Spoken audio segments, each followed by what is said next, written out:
Hi all and welcome back to my channel. My name is Rachel Byers and today we are going to be testing out the Arteza gouache paints that I tested a few weeks ago. So I will be using these 3 drawings from my June drawing prompts, and I'm going to test out the gouache a few different ways. So in the first drawing, I'm actually going to try to use the gouache without really watering it down, just using it as the true opaque color. In the second drawing, I'm going to gradually add more of a watercolor effect. And then in the third, I will actually stick pretty close to doing a watercolor effect with these gouache paintings. Outside of me doing the tests with the paint, which you may have seen from a couple weeks back, this is my first official time painting with this style of paint. I have never painted with gouache before, so that's in part why I wanted to do these various tests, is just to see how the paint responds, if I like the way that it was going on, and what better way than to test it out in my sketchbook, right? The sketchbook I'm using is actually one I just recently purchased on Amazon.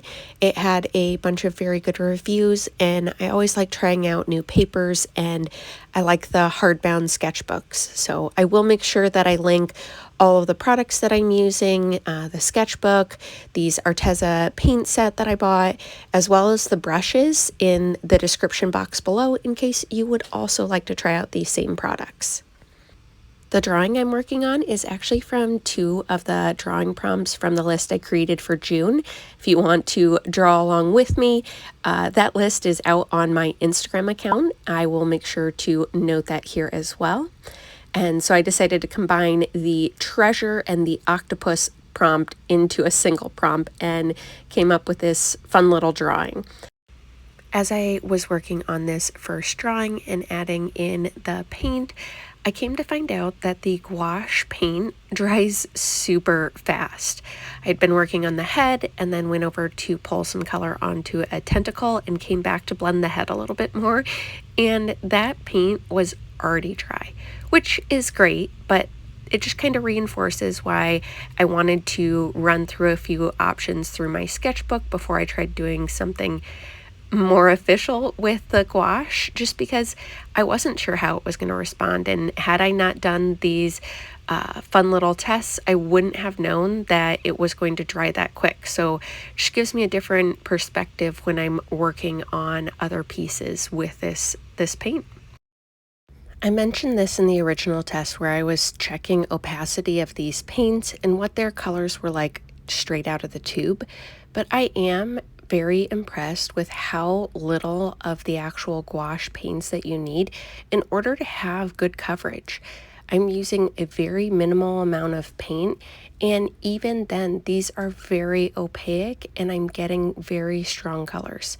So I really like that. It just requires a different painting technique than what I'm used to from painting with both acrylics and oils. But I mean, that's kind of how it is whenever you transfer to a new paint. I mean, I don't paint the same way with oils as what I would acrylics, so I don't know why I thought that I'd be painting the same way with this gouache as I do with, normal standard acrylics. After painting in the background, I decided to go back in and add a little bit of the line structure with some pens. I did start out using some of my Prismacolors, but I switched to my Muji pen. I have used this style of pen for as long as I can remember in my planner. I like the super fine lines that it creates, and it doesn't really smudge. And lately here, I have actually been using it in a lot of my drawings just because it does have such a fine line to it. So if you haven't checked these out, I do suggest them either for use in your planner or for use in drawing like this. I'm actually really pleased with how this has turned out. And now on to our second drawing, which is the flamingo from our flamingo prompt in June. And I kept this just pretty relaxed. I wanted the flamingo to be kind of like in a resting pose with the one leg up and head just kind of resting on the neck. And as I was painting this, I incorporated more of a wash effect, so definitely using more water and having less opaque paint actually on the paper and just trying to gradually build up those colors.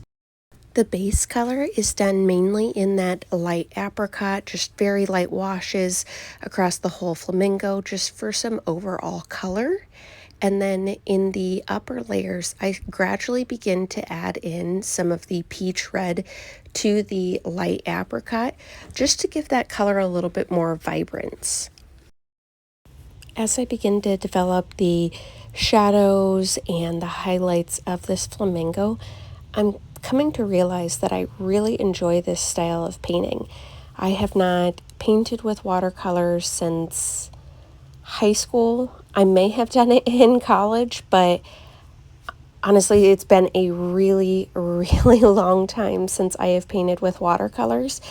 And I really like this painting style. I like that you're adding layer upon layer of color on top of another color and just creating that depth through the layering process. I'm also impressed with being able to start out with a light wash and just really develop color as you add additional colors on top. And I don't know, just I think I'm slowly falling in love with painting in this watercolor style and using these gouache paints. The capabilities I feel like are truly endless because you could start out with those super light washes and have it just get more bold and more saturated to really develop your shadows.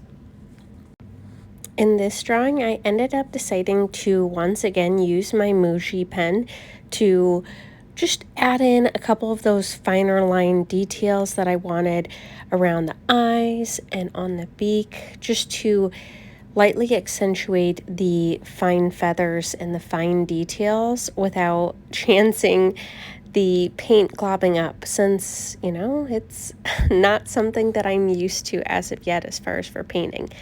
And I like the overall effect that using this combination of mixed media, the gouache and this pen, that it creates. I mean, not truly just having the same brush strokes throughout and having a roughness in the texture I'm creating with the pen marks. As I finished up the second drawing, it took a second to step back and see how that first painting had done as I transitioned into the second, and definitely liking the technique in the second a lot more than the more character style of the first one. And so I am so excited to begin this third one, and am glad that I tried it in a few different styles, because now I'm truly looking forward to starting out with washes of the colors and just truly developing through multiple layers and saving the truly opaque paints until the end, and just trying to layer upon layer upon layer develop this cute little desert painting with this beautiful little cactus.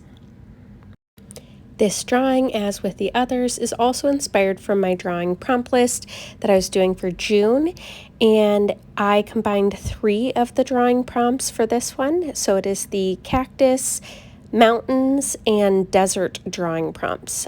That was one of the rules I set for myself, is that it was 100 drawing prompts, but that part of the fun of it would be to see if I could combine them.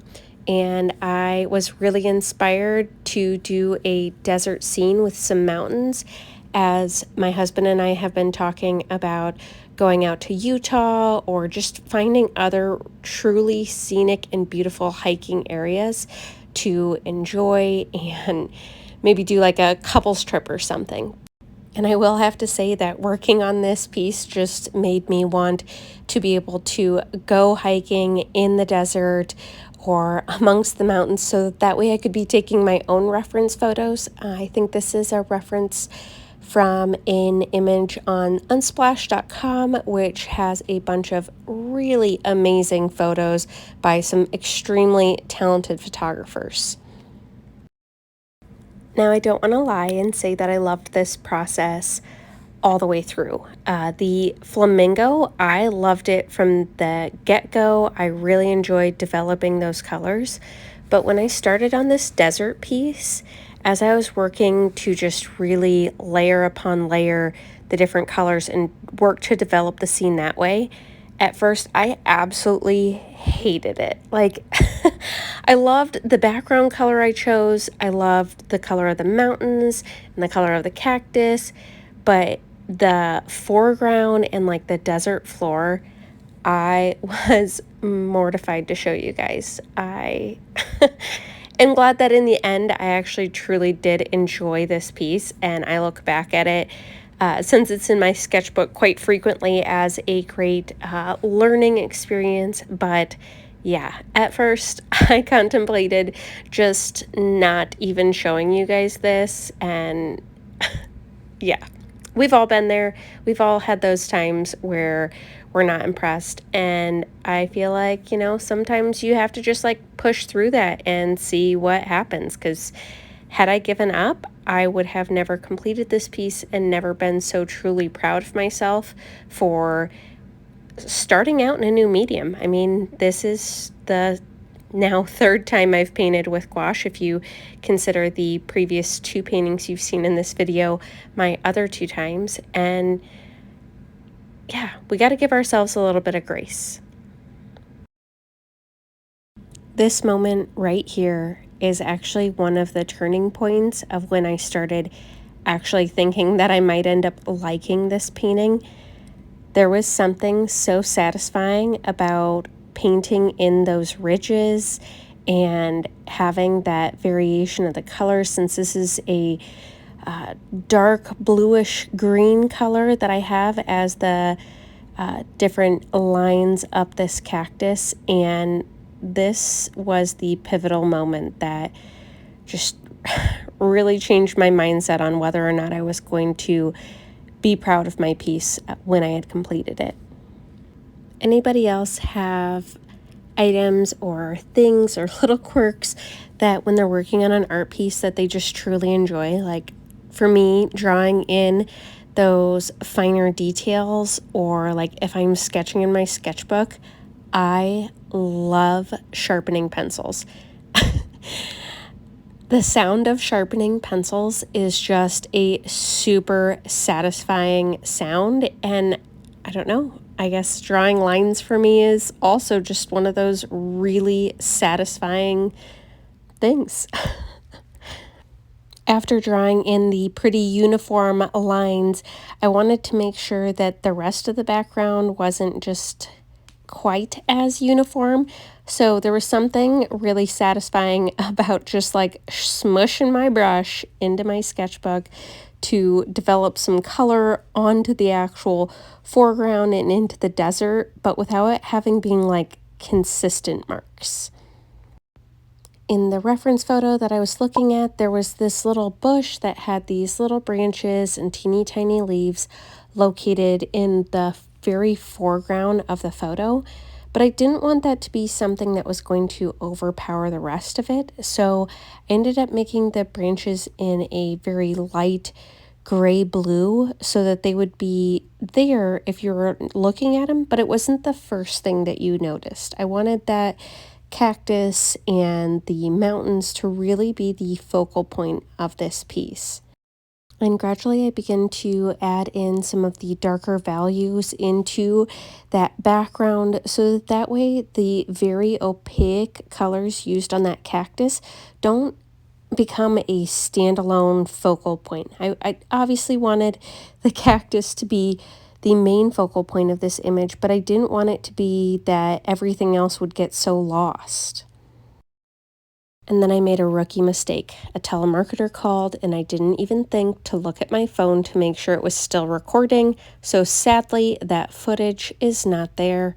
but I did end up going in with that mochi pen again and adding some just very fine details. I added the little spikes onto one side of the cactus and some cute little leaves on those forward branches, but kept it very minimal. All in all, I was very impressed with this set and plan to add more of these gouache paintings into my sketchbook in the future. Thank you so much for joining me as I worked on my first gouache paintings, and I hope you have a fabulous rest of your day.